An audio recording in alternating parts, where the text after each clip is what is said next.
함께 읽자고 하시네. 네.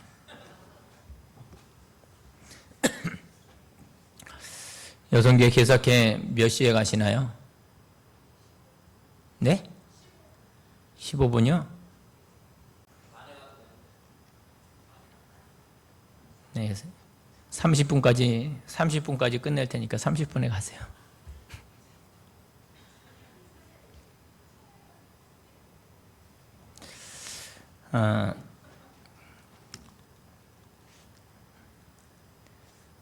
어렵네요.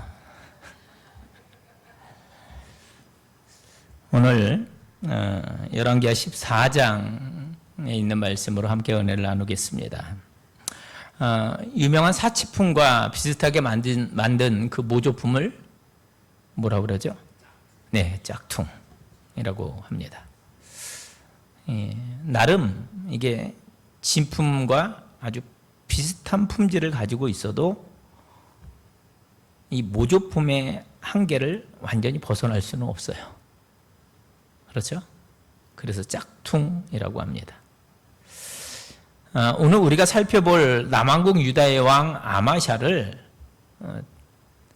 짝퉁 다윗 이렇게 부릅니다. 짝퉁 다윗. 아마 이렇게 불러도 될 것 같아요. 짝퉁 다윗. 여러분, 남왕국이 남북 왕이 모두 요아스라고 하는 이름을 갖고 있던 시기는 2년 만에 끝나게 됩니다. 남유다, 북이스라엘이 왕 이름이 똑같이 요아스였어요. 근데 그 기간이 2년 만에 끝납니다. 이 남유다의 요아스가 신하들에 의해서 이제 암살을 당하고 아들 아마샤가 이제 왕위에 즉위를 하게 되죠. 이 열왕기가 유다 왕을 평가하는 기준점이 있는데 그것은 다윗이에요. 다윗. 보세요. 모든 왕들을 이야기할 때 다윗과 같지 않더라. 다윗과 같이 행하여. 이 계속 반복적으로 나옵니다.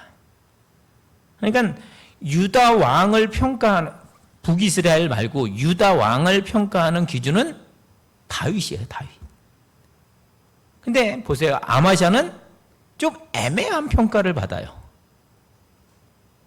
그럼 앞에 3절 4절 말씀 한번 보면은 아마샤가 여호와 보시기에 정직히 행하였으나 그의 조상 다윗과는 같지 아니하였으며 그의 아버지 요아스가 행한 대로 다 행하였어도 오직 산당들을 제거하지 아니하였으므로 백성이 여전히 산당에서 제사를 드리며 분향하였더라. 이렇게 말씀합니다. 근데 이게요, 단지 산당을 없애지 않았기 때문만은 아니에요. 여러분, 앞에 열왕기상에 보면 열왕기상 15장에 나오는데 이 아사라는 왕이 있었어요. 아사. 기억하시나요? 아사라는 왕이 있었는데 아사도 이 산당을 없애지 못했습니다. 산당을. 그렇지만 다윗과 같았다는 평가를 받아요. 열왕기상 15장 14절 다만 산당은 없애지 아니하니라. 그러나 아사의 마음이 일평생 여호와 앞에 온전하였으며 이렇게 말씀합니다. 즉, 그러니까 아마샤는 산당 외에도 하나님 앞에서 부족한 면들이 꽤 있었던 것 같아요. 아마샤는 보세요. 자기 아버지 요아스를 죽인 신하들의 죄를 물어서 사형에 처합니다. 그러나 그 자녀까지는 벌하지 않았어요. 그 앞에 바로 앞에 나오는 말씀이에요. 우리가 다 읽지 않았지만 1절부터 7절에 나오는 말씀입니다. 근데 이게 상식적으로 그 시대, 그러니까 왕정 국가에서 이런 일이, 그러니까 아버지를 죽였는데 신하들만 죽이고 그 자녀들을 죽이지 않는, 그러니까 멸족시킨다고 그러잖아요. 그러지 않는 일은 거의 없습니다. 반역해가지고 다 몰살시키는 거예요. 근데 아마샤는 율법을 지키기 위해서 아버지의 원수를 당사자들에게만 갚습니다. 게다가 다윗이 행한 일과 비슷한 일도 해요. 과거 다윗도 소금 골짜기에서 에돔에 대해서 큰 승리를 거두었는데 아마샤 역시 이 소금 골짜기에서 승전하는 모습을 7절에서 볼 수가 있습니다. 아마 당시 유다 백성들에게는 이 말씀의 권위에 순종하고 또 다윗과 같은 전과를 올리기도 한 이 아마샤가 다윗에 비견할 만한 그런 존재로 보였을 것이다, 그 말이에요. 그러나 열왕기는 그의 중심이 다윗과 같이 하나님을 향하고 있지 않았음을 아주 간파를 하고 있습니다. 인간의 눈으로 보기에는 대단해 보이고 또 하나님께 복을 받은 사람처럼 그렇게 보일 수 있어요. 하지만 결국 중요한 것은 뭐예요? 하나님이 어떻게 평가하시냐, 이게 중요한 겁니다. 사람이 중요한 것이 아니라 하나님이 어떻게 보시느냐, 이게 중요한 거예요. 사랑하는 성도 여러분, 사람은 실패보다 성공 앞에서 더 쉽게 무너집니다. 대부분이 그래요. 우리가 흔히 이렇게 생각해요. 실패하면 낙심해서 무너진다, 이렇게 생각을 합니다. 물론 맞는 말이기도 해요. 그러나 성경은 또 하나를 보여주는데 성공이 사람을 무너뜨리는 경우가 훨씬 많더라는 거예요. 실패는 사람을 하나님께 무릎 꿇게 하지만 성공은 사람을 자기 자신을 믿게 만든다는 겁니다. 오늘 본문의 주인공인 유다왕 아마샤가 바로 그런 사람이었다라는 거예요. 그는 처음에는 하나님을 철저히 의지했습니다. 순종했어요. 하나님께서도 그에게 큰 승리를 주셨습니다. 그런데 문제는 바로 그 승리 이후, 그게 문제였어요. 그리고 오늘 이야기는 승리 이후 어떻게 살아야 하는가를 우리에게 깊이 가르쳐주는 그런 말씀이기도 합니다. 자, 앞에서 우리가 살펴보았듯이 아마샤는 에돔과의 전쟁에서 엄청난 승리를 거둬요. 무려 10,000명을 죽이거든요. 10,000명을 죽이고 셀라라는 이 난공불락의 성을 점령을 합니다. 이거 얼마나 대단한 거예요. 나라 전체가 막 환호를 합니다. 백성들이 왕을 막 칭송을 해요. 야, 우리 왕 대단하다. 역시 우리 왕은 정말 강하다. 막 칭송을 해요. 그러니까 백성들의 그 칭송에 대해서 아마샤도 처음에는 그랬을 거예요. 야, 하나님께서 도우셔서 내가 이렇게 할 수 있었다. 아마 그렇게 생각했을 겁니다. 또 그렇게 말했을 거예요. 그런데 시간이 지나면서 생각이 조금씩 달라져요. 내가 잘해서 이긴 거 아니야? 내 능력이 이 정도인데 내가가 앞서게 된다는 거예요. 여러분, 사람이 참 이상합니다. 처음에는 하나님께 감사하다가 조금 지나면 자신을 자랑하기 시작을 해요. 여러분, 은혜를 기억하는 시간보다 자신을 높이는 시간이 점점점 더 길어집니다. 한 청년이 작은 회사를 창업을 했어요. 창업 초기에는 매일 새벽마다 기도합니다. 하나님, 이번 달 직원 월급만 주게 해주십시오. 눈물로 기도했어요. 하나님, 제발 이번 달 우리 직원들 월급만 좀 주게 해달라고. 하나님께서 축복해 주셔서 회사가 커졌어요. 직원이 100명이 됐습니다. 100명이. 매출도 어마어마하게 늘었어요. 어느 날 누군가가 물어요. 대표님은 어떻게 이렇게 성공하셨습니까? 물어요. 그가 웃으며 말합니다. 제가 사람 보는 눈이 좀 있습니다. 제가 이런 경영은 좀 잘합니다.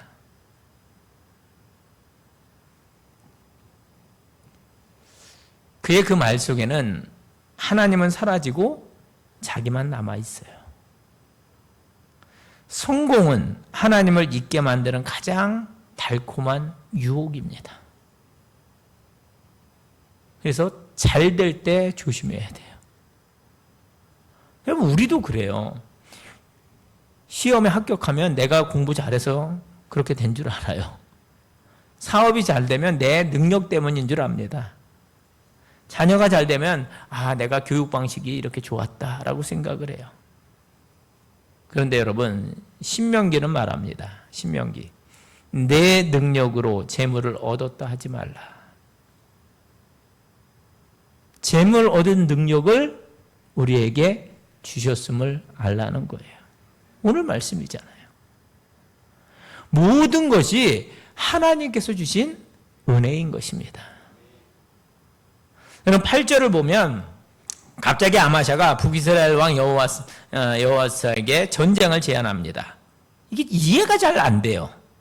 여러분, 이스라엘이 먼저 공격한 것도 아니잖아요. 이스라엘이 위협한 것도 아니에요. 그런데 아마샤가 말합니다. 뭐라고? 오라, 우리가 서로 대면하자. 여러분, 이 말은 쉽게 말하면 그거예요. 야, 우리 한번 붙어보자. 그 말입니다. 오라, 우리가 서로 대면하자. 한번 붙어보자는 거예요. 여러분, 왜 그랬을까요? 왜? 아마샤가 왜 그랬을까? 여러분, 교만은요, 늘 비교를 좋아합니다. 비교. 내가 얼마나 강한지. 이게 누군가를 이겨야 이게 확인이 되잖아요. 누군가를 이겨야. 교만했기 때문에 그래요. 비교하는 거예요. 야, 누가 더 센지 한번 겨뤄보자. 근데 우리의 모습도 비슷합니다. 교만한 사람은요, 항상 비교해요. 야, 저 사람보다 내가 낫다. 우리 교회가 더 크다. 우리 집이 더 좋다. 우리 자녀가 더 잘 됐다.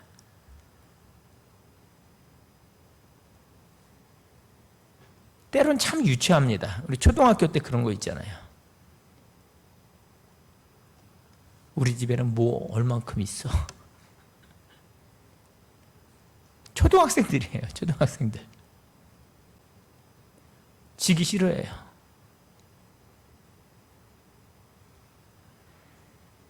이래서 비교는 만족을 빼앗아 갑니다. 비교는 감사도 사라지게 합니다. 비교는 결국 뭘 만들어요? 싸움을 만들어냅니다. 그래서 여러분, 우리가 알아야 될 것은 사탄이 가장 잘 사용하는 방법도 이 비교예요. 비교. 보세요. 에덴 동산에서도 왜 하나님은 저것만 못 먹게 하셨지? 이 비교가 시작되었어요. 비교가. 가인도 아벨과 비교하다가 살인자가 되었습니다. 사울도 다윗과 비교하다가 평생 불행한 사람이 되었어요. 그래서 여러분, 우리가 꼭 알아야 될 것은 비교는 항상 죄를 낳는다는 거예요.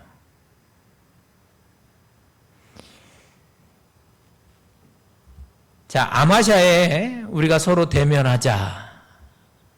나는 그 말에 요아스는 참 지혜롭게 대처합니다. 9절 말씀. 레바논의 가시나무가 백향목에게. 여러분, 이게 아주 유명한 비유예요. 비유. 가시나무가 백향목에게 우리 집안끼리 결혼하자고 제안을 해요. 그런데 지나가던 들짐승이 그 가시나무를 밟아버립니다. 여러분, 이게 무슨 뜻입니까? 아마샤 왕, 당신은 지금 자기 위치를 모르고 있는 거야. 괜히 교만하다가 그러다 너 망한다. 그 얘기예요. 그리고 10절에서 아주 직접적으로 말합니다. 내가 에돔을 쳐서 파하였으므로 마음이 교만하였으니 스스로 영광을 삼아 왕궁에나 내 집으로 돌아가라. 이보다 더 친절한 충고가 어디 있겠어요? 여러분, 하나님은요, 심판 전에 반드시 경고를 하셔요. 성경을 보면 노아 시대에도 120년 동안이나 기다리셨습니다. 니느웨에도 요나를 보내셨잖아요. 다윗에게도 나단 선지자를 보내셨어요.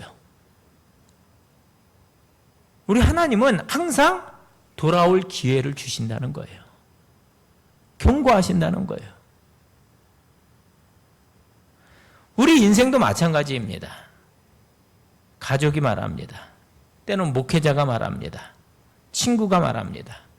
때로는 말씀이 나를 찔러요. 여러분, 그게 하나님의 경고인 것입니다. 문제는 그걸 듣지 않는 우리가 문제라는 거죠. 경고하는데 듣지 않아요. 11절 보세요. 아마샤가 듣지 아니하므로. 오늘 본문에서 가장 무서운 구절이에요. 듣지 않았습니다. 충고를 무시한 거예요. 결국 전쟁이 시작됩니다. 여러분, 사람이 무너질 때 가장 먼저 사라지는 것이 무엇인지 아세요? 사람이 무너질 때 바로 이 듣는 귀가 사라집니다. 잠언은 이렇게 말합니다. 교만은 패망의 선봉이라고 말합니다. 여러분, 패망이 갑자기 오는 것이 아니에요. 먼저 충고를 듣지 않습니다. 그리고 자기 생각만 옳다고 그렇게 믿어요. 거기에서부터 패망이 시작되는 겁니다. 한 노련한 등산객이 초보 등산객에게 말해요. 저길은 위험합니다. 그런데 이 초보자는 얘기해요. 괜찮습니다. 제가 알아서 가겠습니다. 근데 몇 시간 후에 그 사람이 조난을 당했어요. 문제는 길이 아니라 충고를 무시한 거예요. 신앙도 같습니다. 하나님 말씀을 듣지 않으면 넘어질 수밖에 없는 거예요. 우리에게 계속적으로 말씀으로 때로는 충고해 주시거든요. 앞에서 말씀드린 것처럼 가족으로, 또 목회자가, 또 하나님 말씀으로 여러 가지로 우리에게 충고를 주세요. 경고를 줍니다. 그때 그걸 내가 듣느냐 듣지 않느냐에 따라서 내가 바로 하나님 앞에 바로 설 수 있는 그 기회를 잡느냐 그렇지 않느냐가 결정되어진다라는 거죠. 12절부터 보면은 이게 너무나 허무해요. 유다가 패합니다. 백성이 다 도망가요. 왕은 포로가 됩니다. 예루살렘 성벽이 무너집니다. 성전 보물을 다 빼앗겨요. 왕궁 재산도 다 사라집니다. 사람들이 인질로 막 끌려가요. 그럼 이게 한순간이에요. 한순간. 에돔을 이겼던 왕이 이스라엘에게 참패를 당해요. 승리의 노래가 패배의 통곡으로 바뀌어집니다. 왜 그랬을까요? 왜 그랬을까요? 교만했기 때문에. 여러분, 하나님을 떠난 승리는 오래가지 못하는 거예요. 여러분, 사탄은요, 우리를 반드시 큰 죄부터 짓게 하지 않습니다. 먼저 교만하게 만들어요. 그러면 나머지는 그냥 저절로 따라오니까. 그래서 오늘 우리에게 주시는 교훈, 첫째는 승리할 때 더욱 하나님께 감사하라는 거예요. 잘 될수록, 여러분 잘 될수록 더 무릎을 더 꿇어야 합니다. 높아질수록 더 낮아져야 합니다. 열매가 많은 나무일수록 어떻게 해요? 고개를 숙이게 돼 있어요. 또 한 가지는 비교하지 말아야 한다는 거죠. 하나님은 남과 비교하지 않으십니다. 어제의 나보다 오늘의 내가 더 하나님을 닮아가는가? 이게 중요한 거예요. 세 번째는 충고를 들을 줄 아는 사람이 되어야 한다. 하나님은 말씀으로 또 목회자를 통해서 아니면 가족으로부터 믿음의 동역자로 우리에게 계속적으로 말씀해 주셔요. 그 말을 듣는 사람이 사는 사람입니다. 마지막 네 번째, 모든 영광을 하나님께 돌려야 한다. 우리가 가진 것, 건강, 재물, 자녀, 직분, 교회. 여러분, 이 모든 것이 하나님의 은혜인 줄로 믿습니다. 내가 했다가 아니라 하나님이 하셨습니다. 이 고백이요, 우리 평생 우리의 고백이 되어져야 할 줄로 믿습니다. 사랑하는 성도 여러분, 오늘 아마샤는 전쟁에서 진 것이 아니라 교만과의 싸움에서 먼저 진 사람이었습니다. 에돔은 이겼지만 자기 자신은 이기지를 못했어요. 세상에서 가장 어려운 싸움은 바로 자기 자신과의 싸움인 것이죠. 칭찬을 받을 때도 하나님께 영광 돌리고, 성공할 때도 감사하며, 또 높아질수록 더욱 겸손히 무릎 꿇는 사람이 하나님께서 끝까지 사용하시는 사람인 것입니다. 우리의 삶에도 하나님께서 크고 작은 승리를 허락하실 것입니다. 그때마다 이 모든 것이 하나님의 은혜입니다 라고 고백하는 우리 모두가 될 수 있길 바랍니다. 오늘도 하나님 앞에서 자신을 낮추는 자에게 하나님께서는 더 큰 은혜를 부어주십니다. 승리보다 겸손을 선택하고 성공보다 하나님을 붙드는 그런 믿음의 사람들이 되시기를 주님의 이름으로 축원을 드립니다. 이 시간 찬양합니다. 나는 믿네 찬양하겠습니다.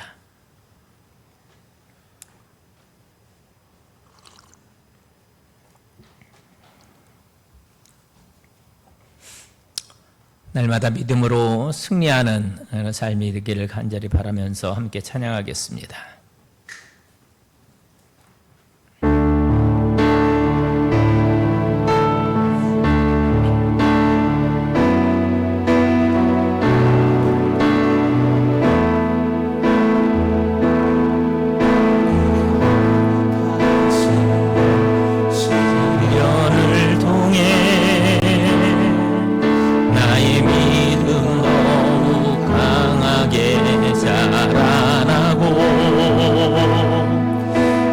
산과 골짜기 지나는 동안 주께 더 가까이 나를 이끄시네.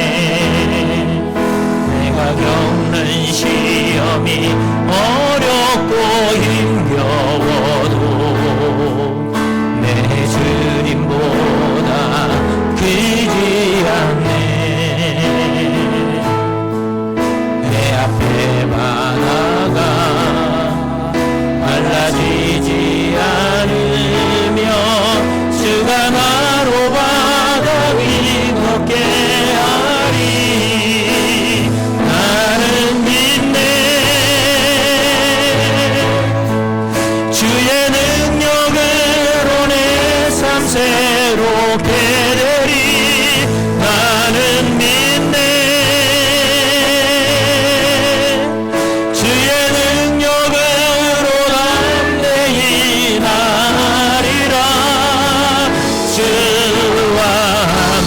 싸워 승리하리라. 날마다 믿음으로 난 살아가리.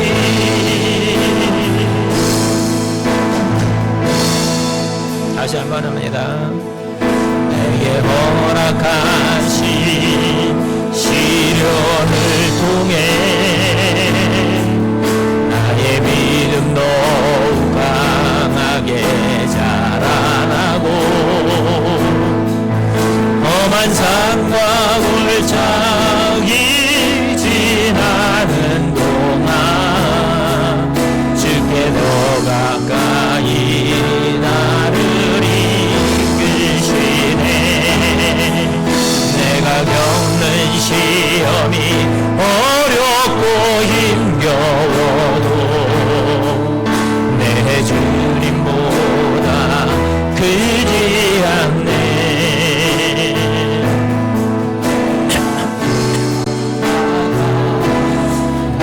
달라지지 않으며 주가 나로 바다 위 걷게 하리. 나는 믿네. 주의 능력으로 내 삶 새롭게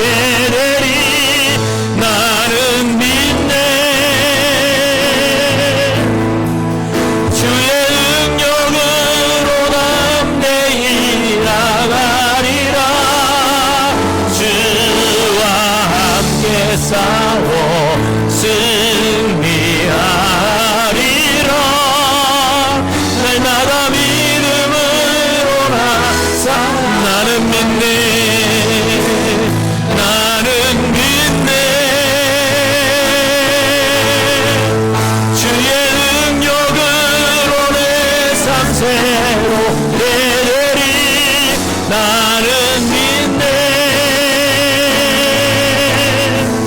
주의 능력으로 담대히 나가리라. 주와 함께 싸워 승리하리라. 날마다 믿음으로 나 살아가리.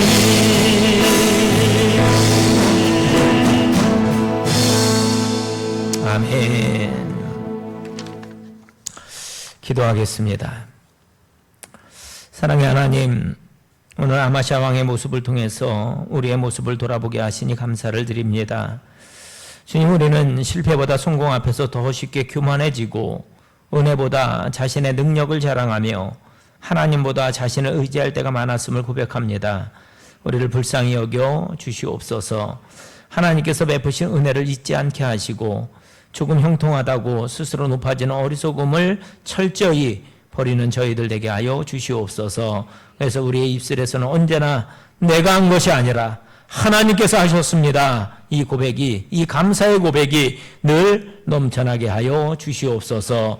주님, 우리 안에 남아있는 교만을 십자가 앞에 내려놓습니다. 비교하는 마음 버리게 하시고, 경쟁하려는 마음 버리게 하시고, 인정받고 높여지려는 그 욕심도 내려놓게 하여 주시옵소서. 예수님처럼 겸손하게 하시고, 낮은 자리에서도 감사하게 하시고, 또 높은 자리에 있을 때일수록 더욱 무릎 꿇는 믿음을 허락하여 주시옵소서. 또한 하나님께서 우리에게 말씀하실 때마다 듣는 귀를 허락하여 주시길 원합니다. 말씀으로 책망하시면 회개하게 하시고, 또 가족과 믿음의 사람들을 통하여 권면하시면 기쁜 마음으로 받아들이게 하여 주옵소서. 듣는 사람이 살고 순종하는 사람이 복을 누린다는 사실을 우리의 삶으로 증명케 하옵소서. 우리 교회가 성장하여도 교만하지 않게 하시고, 또 직분 받을수록 더욱 겸손하게 하시며, 가정이 형통할수록 더욱 하나님께 감사하는 믿음의 공동체가 되게 하여 주시옵소서. 우리의 삶의 마지막까지 모든 영광을 하나님께 올려드리는 신실한 성도들이 되게 하옵소서. 오늘도 우리의 삶을 붙드시고 겸손한 자에게 은혜를 베푸시는 하나님을 끝까지 의지하며 살아가는 우리 모두가 되게 하여 주시옵소서. 이제는